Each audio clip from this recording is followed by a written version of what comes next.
Having an exceptional relationship with your spouse affects every single aspect of your life and is crucial for experiencing your dream life together. I'm Rob Murgatroyd. And I'm Kim Murgatroyd. Listen in on our honest, filter-free conversations as we navigate life and business together without killing each other. You'll learn by osmosis how to transform the friction you feel in your relationship into a purposeful foundation that will allow you to grow together. Welcome to the Friday Podcast. Kimberly, Friday Murgatroyd, how are you today? I am doing great. How are you? You know what? What? Busy beaver. And every time I say beaver, I know that you're going to laugh because you're 16 and you can't help yourself. I can't help myself. I think I've asked you this once before, but I'm not really sure that I've gotten the answer. Do we know why said name beaver refers to said body part of said woman? I don't want to know. That's one that definitely a man created. For sure, a man created. And you've never thought about it? I don't think about what men think. I can't. Your brain is very basic, let's be honest. It's very simple. So, I mean, you guys are smart and you can get shit done. But in that realm, you know, there's something that's so simple and obvious that it came from a man, for sure. It's not what we're here for today, but let me just make this comment for every man on the planet. You guys get what you want. You want the kid. So you got the guy who's making beaver jokes because he can't stop thinking of sex, which is precisely giving you the very thing you are on this planet to do. Have the baby. And then you judge us for calling it a beaver. I don't understand. These are the things that get us in the vibe to be able to give you what you want. You said vibe. Sorry. All right, let's move on to what we're actually talking about today. Kimberly, tell them what we're going to be talking about today. I thought what we could talk about today is when you have a goal, because I know, we're in the first quarter of the year, maybe you've set some goals for yourself, and it's possible that you are trying to wrestle that goal to the ground and you're trying to force it into existence.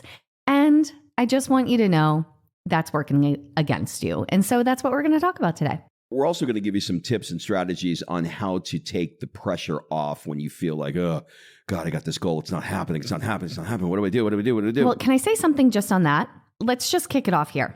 If what Rob just said, oh my God, I got this goal and I'm not there yet. Like, Rob, do you remember when we used to make like a financial goal or some goal and you would have me go into like whatever antiquated Photoshop we were using at the time, and you would have me make a thermometer to hit the goal, right?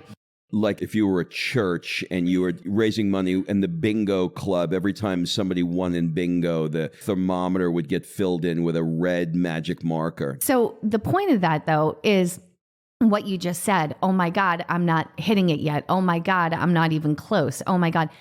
When you come from that place, if you're saying right now, yes, that's the loop that's playing in my brain constantly, then you're coming from a place of lack.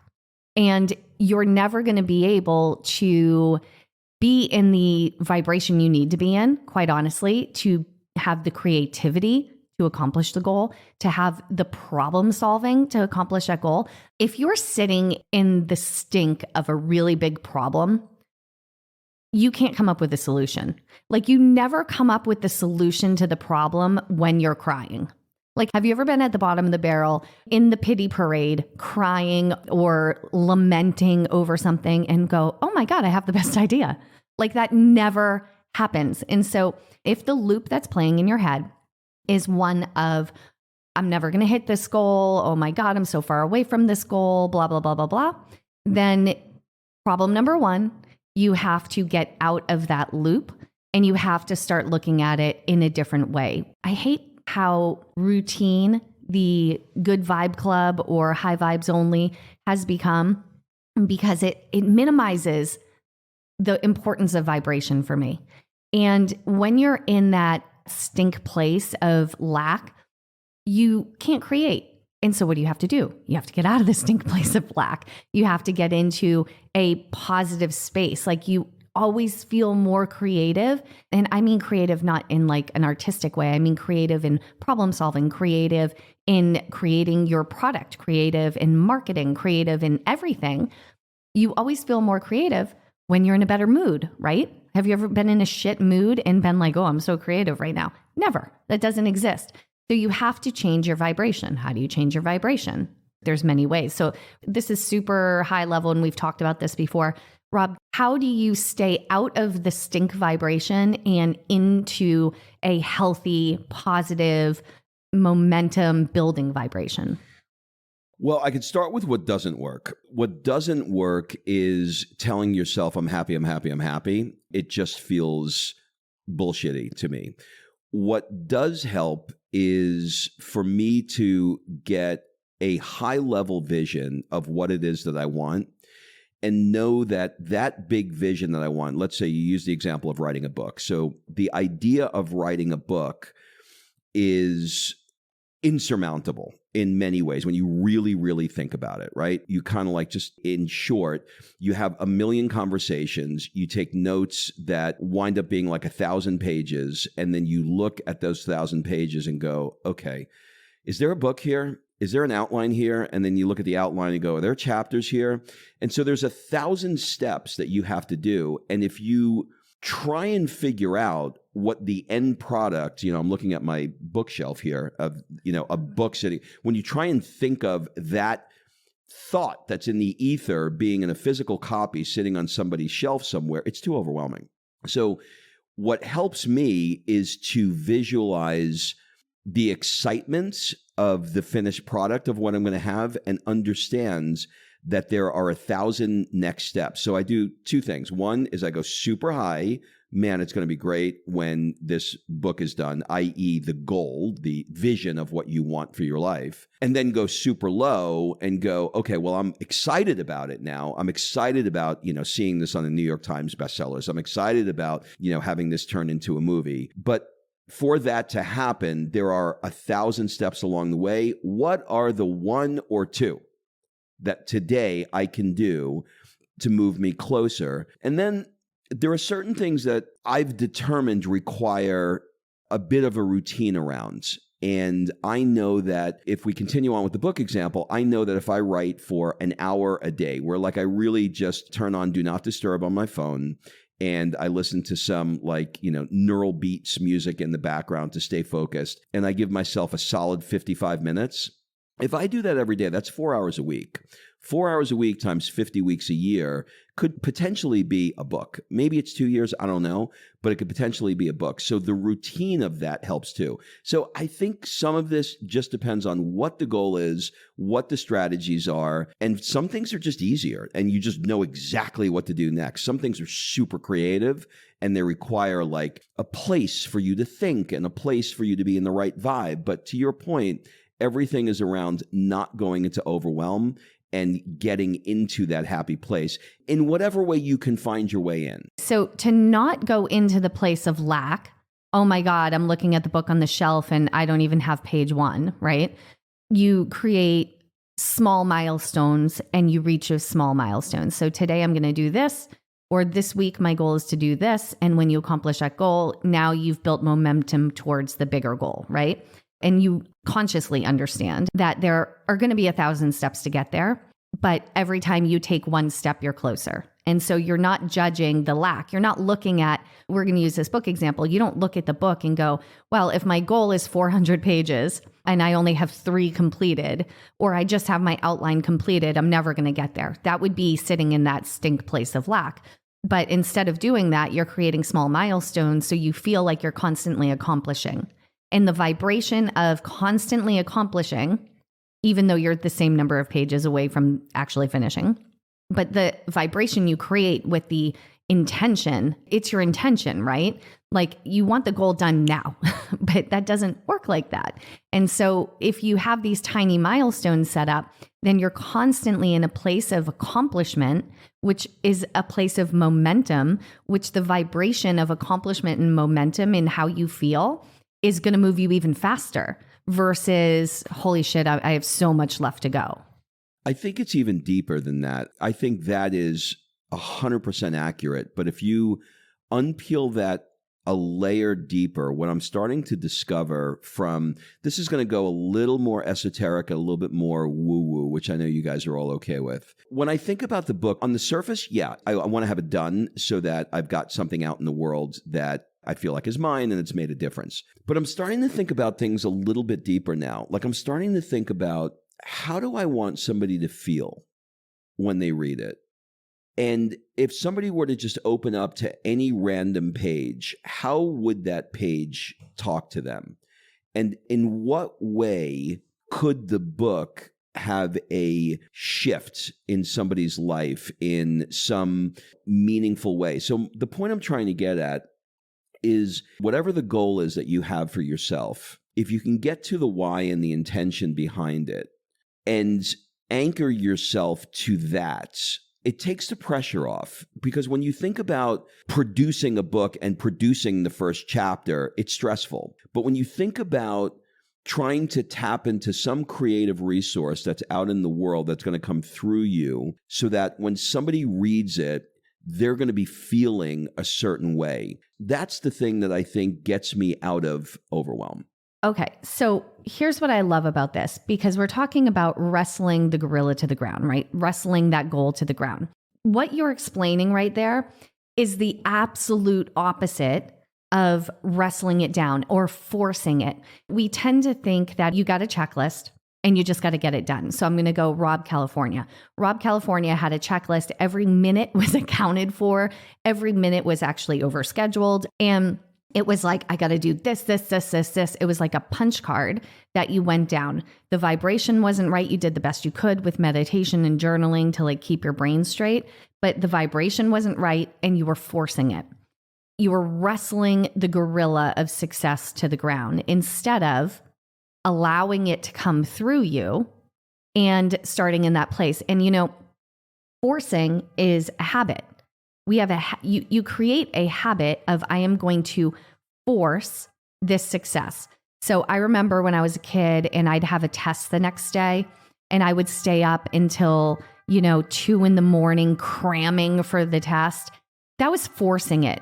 Had I been smarter and just started earlier and did a little bit every day and allowed me to learn the material when I was in a better state, I would have actually retained it easier. I would have truly learned it versus cramming for it. And the cramming is the forcing, right? So we're trying to remove that habit of forcing and creating a habit of allowing. And so on the woo-woo side of this, I just want to mention this.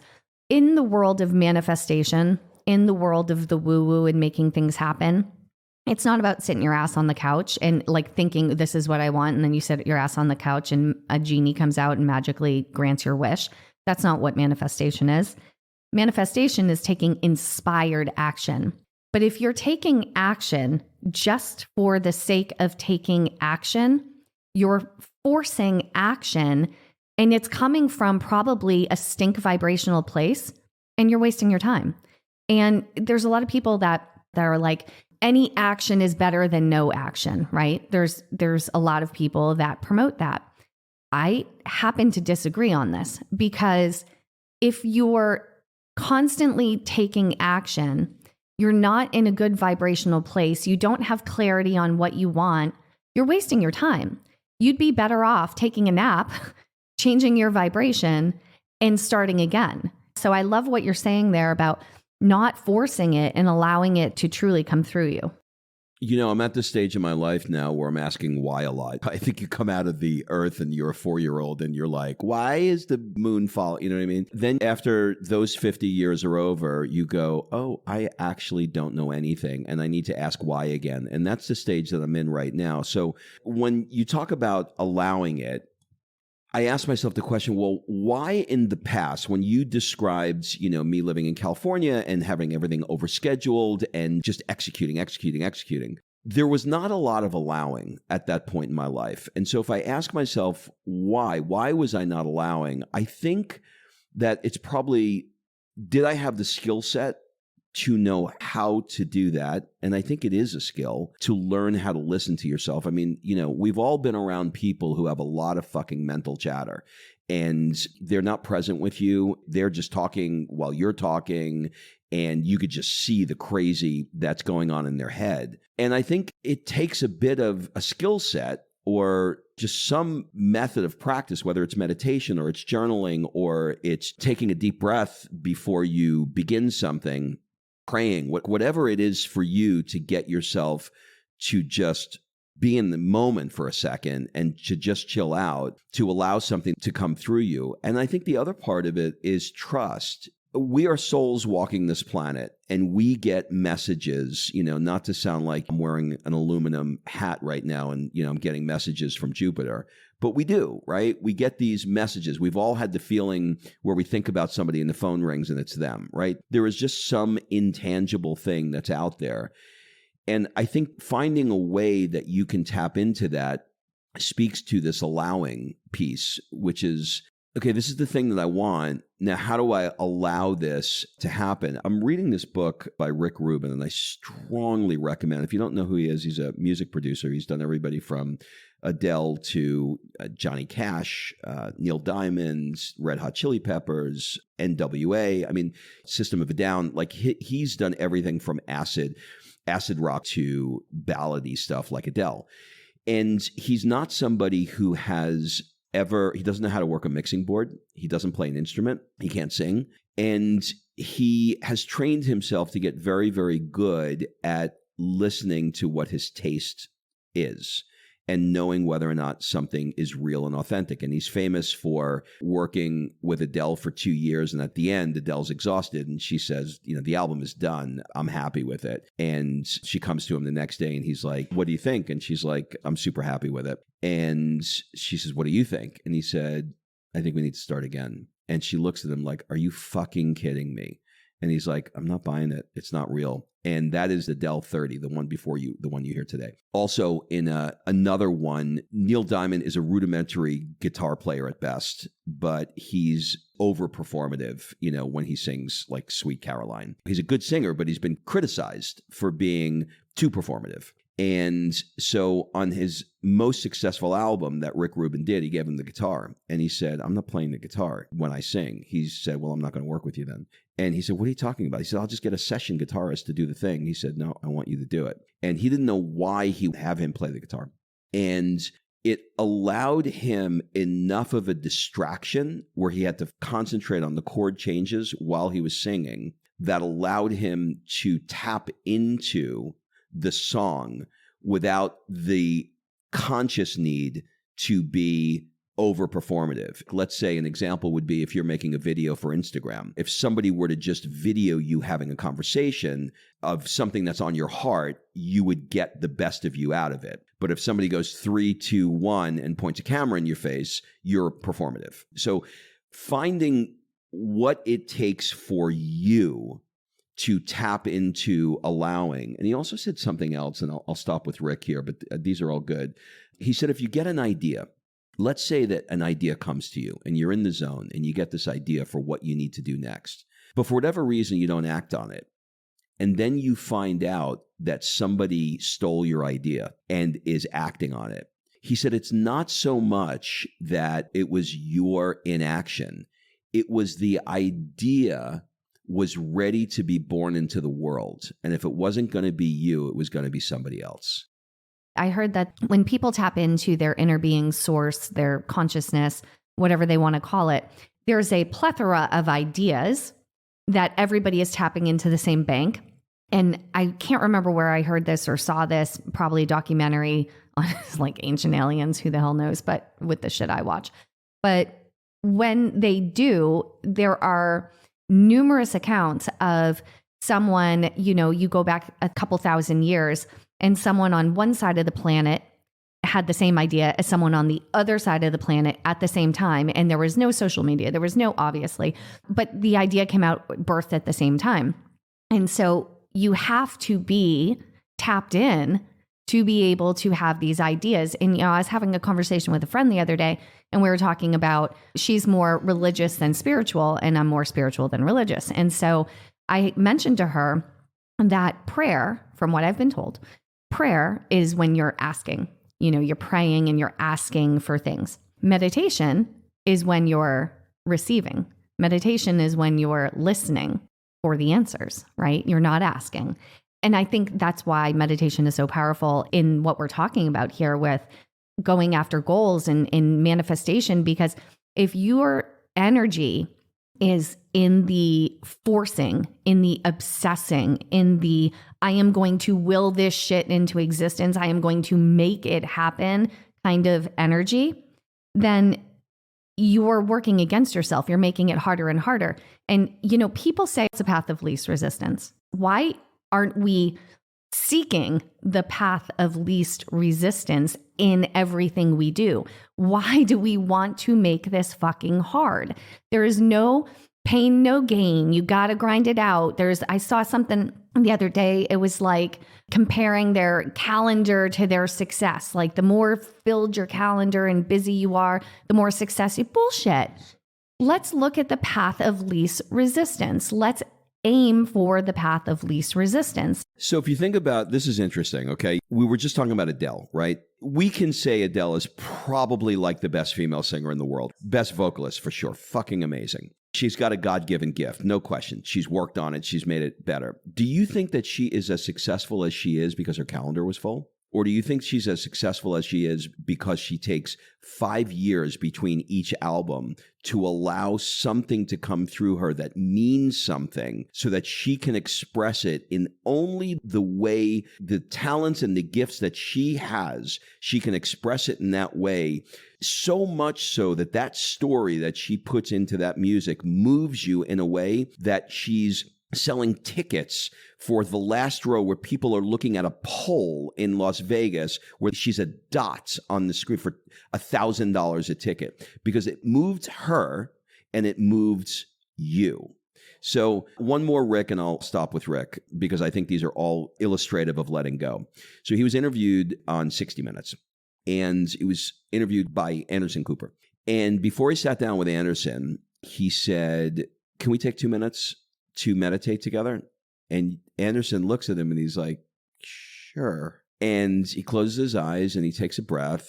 And 2 minutes later, he opens his eyes and he says, "Okay, let's get started." Anderson, visibly calmer in 2 minutes, looks at him and says, "Well, that's the first." And then he looks back and he says, "Don't you feel more ready for it now?" And he knew he could have gone in and wrestled that 60-minute gorilla into the ground because he's trying to promote a book. His goal could have been, I'm on fucking 60 Minutes. I have a book to sell, and I am going to do a bomb-ass job of making this thing. And that's not what he did. He said, we're going to take 2 minutes together to get into the right space so that I can be present with you to be able to do this interview. That's letting go, but that's also a really good example of getting their vibration on the same level. Like you and I will sit down to do a podcast, and if you're busy and you got a schedule and I get shit to do and our vibration's not on the same level, it's not a great podcast. We've done podcasts like that and I'm like, delete it because it wasn't good. But like right now, we're on the same vibration. We're on the same level. So I want to talk about something because we've talked a lot about the art of allowing, right? That's what Esther calls it, Abraham Hicks, the art of allowing. I saw something the other day on TikTok that I've never heard and I thought was really good. Allowing is a really difficult concept to wrap your brain around because you're like, what do I do while I'm allowing? What action am I taking while I'm allowing, right? So this person on TikTok, she said, if you want to practice allowing, then practice allowing someone to help you. Practice allowing someone to give you a compliment without deflecting it. When someone says, "Can I help you with that?" Say yes and allow them to help. When someone gives you a compliment, accept the compliment. Don't deflect it with something else to, knock yourself down. If this is resonating with you, you have the same problem I do. Okay. So someone's like, "Oh my God, you look cute today," or whatever. And I'm like, "No, I'm so tired." Like I will deflect the compliment. I don't allow it because it makes me uncomfortable. That's a lack of an ability to allow. Like if someone wants to help me with something, I'm like, no, I got it. That's inability to allow someone to help. They talk about this too in The Go-Giver, the law of reciprocity. And it's another version, I think, of allowing. In The Go-Giver, it's about creating stratospheric success through giving, right? And so a lot of people want to be magnanimous and they want to give and give and give, but those same givers cannot accept the help. They want to give the help, they don't want to accept it. They want to give the money, they don't want to accept it. They want to give the compliment, they don't want to accept it. But in the law of reciprocity, for you to have success, you have to be able to give and receive. You have to be able to offer and ask, on both sides. So I thought it was really good practice for someone who doesn't, like Rob, you don't have this problem. If someone wants to help, you're like, go for it. You're like a king allower. I suck at it. And so I wanted to put a little point on that for someone that has that problem. The other thing is with allowing, what I do is when I ask for something, I have a goal. I have an ask, right? I'm asking the universe. I want to manifest it. I've created clarity around what I want. I've created a vision board for it. We've created an actual written vision for it. And now my job is to allow. What you're allowing is, number one, inspired action to come through.